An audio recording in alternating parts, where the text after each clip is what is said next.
Hello and welcome back to NorfolkFords. Today is apparently Back British Farming Day, so whoop whoop, it's been another year. Let's celebrate. It's British farming, so let's have a look at what I'm up to today on Back British Farming Day.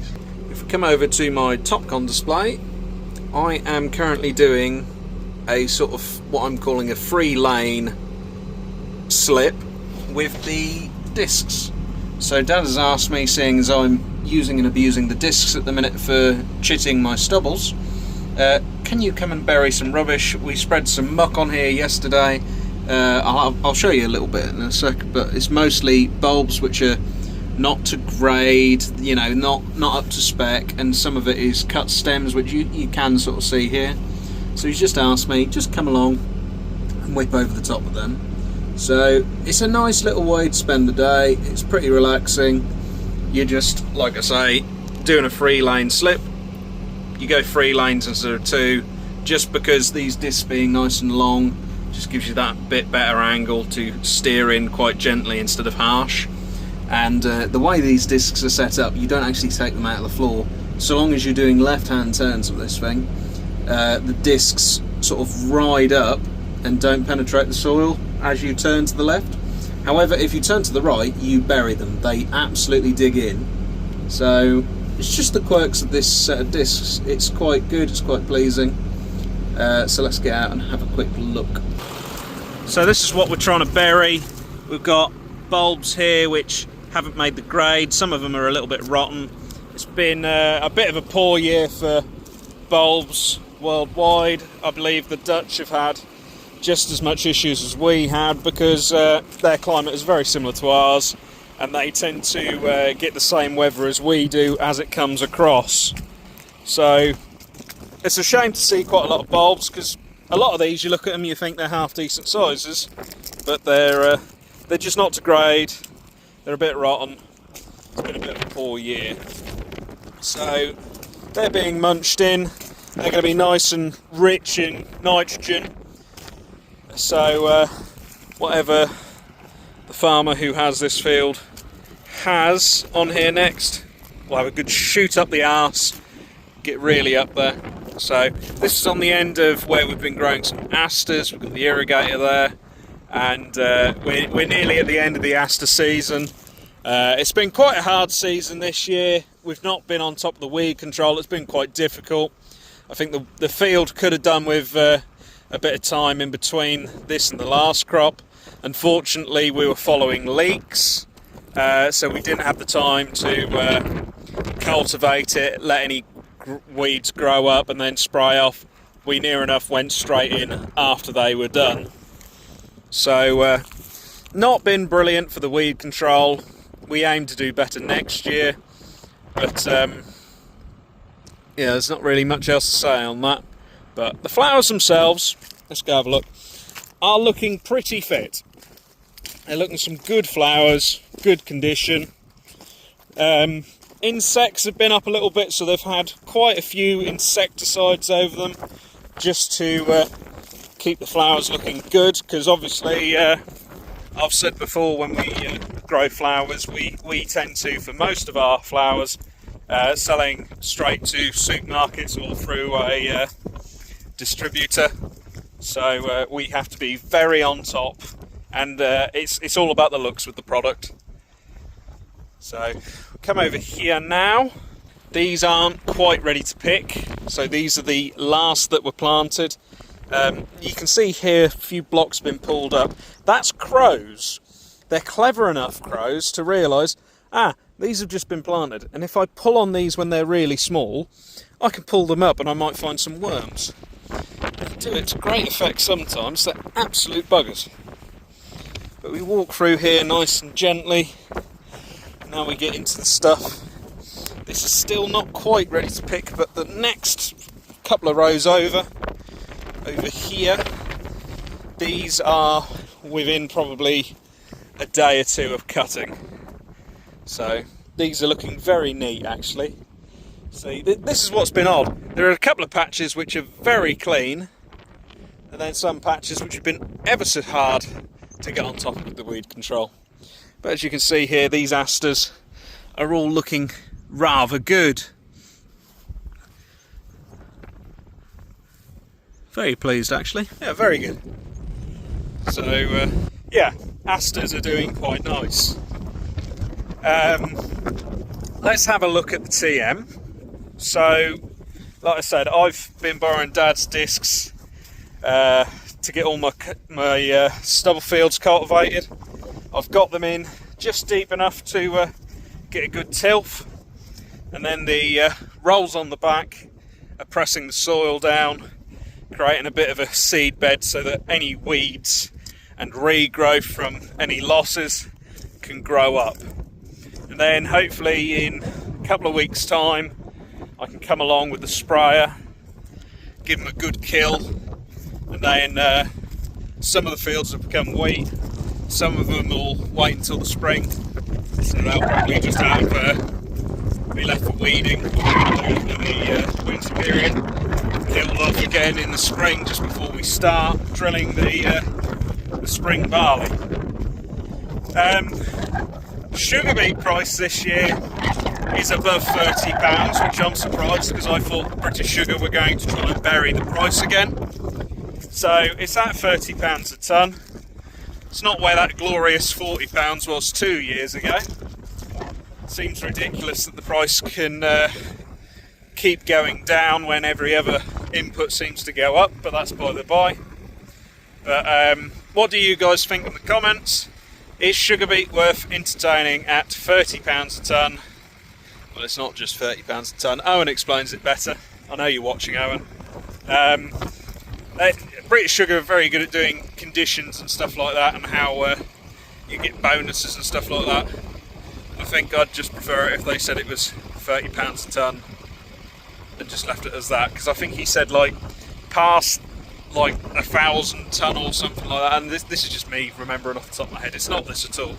I think he said something along the lines of after the first 10,000 tonne or something, you then go down to £28. It's like, how does that work? So that sounds like you're encouraging to grow less, wouldn't you think? Don't know.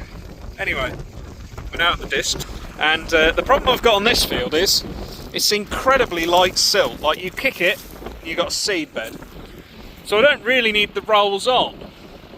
In fact, I tried letting these down and all they wanted to do on this silt was bulldoze. So in an ideal world I ought to drop these off, but I'm on my own at the minute, so if I drop them off I can't get the buggers back on, certainly without struggling for a long while. So I'm carrying most of the weight on the wheels, which is sadly leaving a bit of an imprint, as you can see. But I've lowered the rolls just enough so that's touching the soil, and that's taking some of the weight on the front without starting to bulldoze. But the crazy thing about this silly silt that we have down here, you can see how soft it is for how my feet dig in, look. But even the discs are bulldozing. You can see I've set this actually so this shouldn't be that deep, but the problem is it's so soft, the wheels are sinking in, the discs are sinking in, and it just wants to go deeper. So yeah, I'm just trying to be gentle on this. It'll be a bit better because the other side of this lot of asters, I've got a disc in the leftovers from previous pickings. That should be better because that's all bed formed, and that should probably be a bit harder, so the discs probably won't sink as much when we get onto that.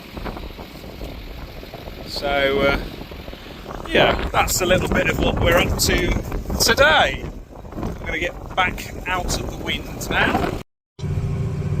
Now we're carrying on a bit. I feel like now's a good time to sort of think about Back British Farming Day a little bit. You know, it should be a day of celebrating British farming and stuff, and I just feel quite miserable at the moment, so I feel like let's talk about something which is equally important within the industry. Let's talk about how everybody's doing.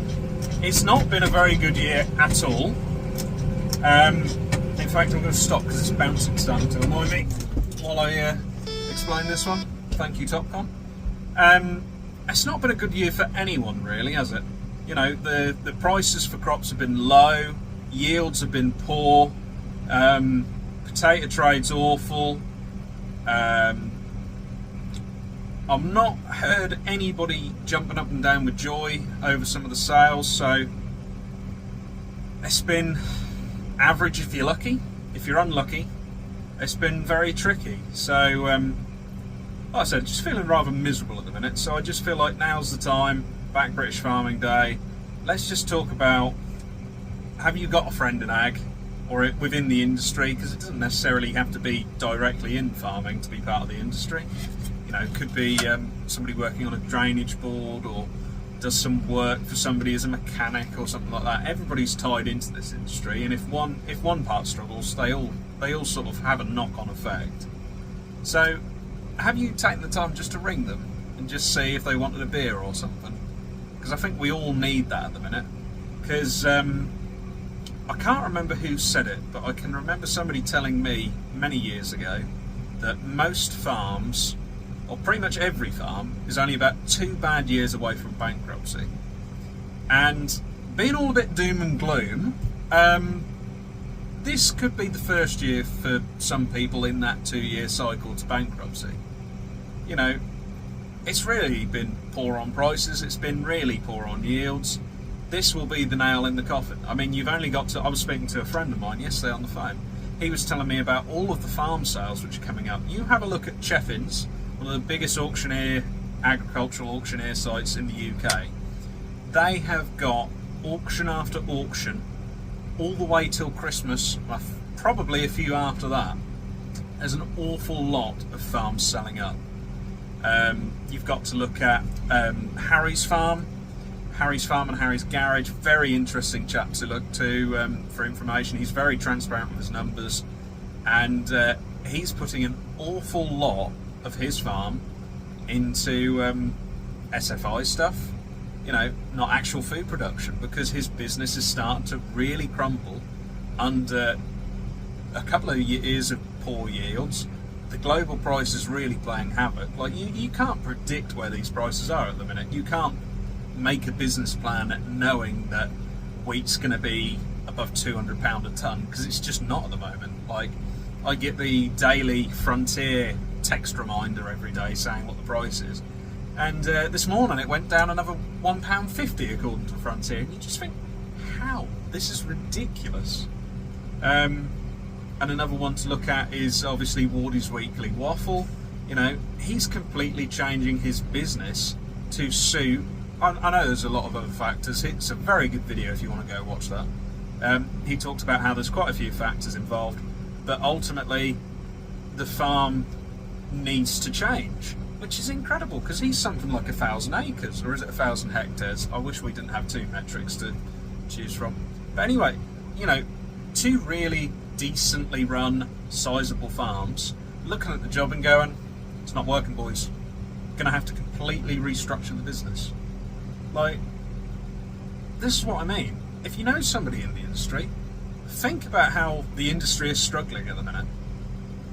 Give them a ring, ask if they want a beer, and just do it. I feel like that's what I want to champion this on this day of Back British Farming Day.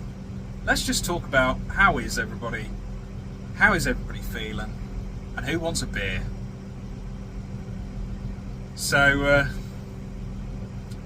yeah, that may have turned into a bit of waffle, but at the same time, a little bit of sobering thoughts. How are you guys? Leave a comment. How are you guys? But on that very sobering note, and next week should be a bit more exciting, because next week's video should be me jumping out of a plane.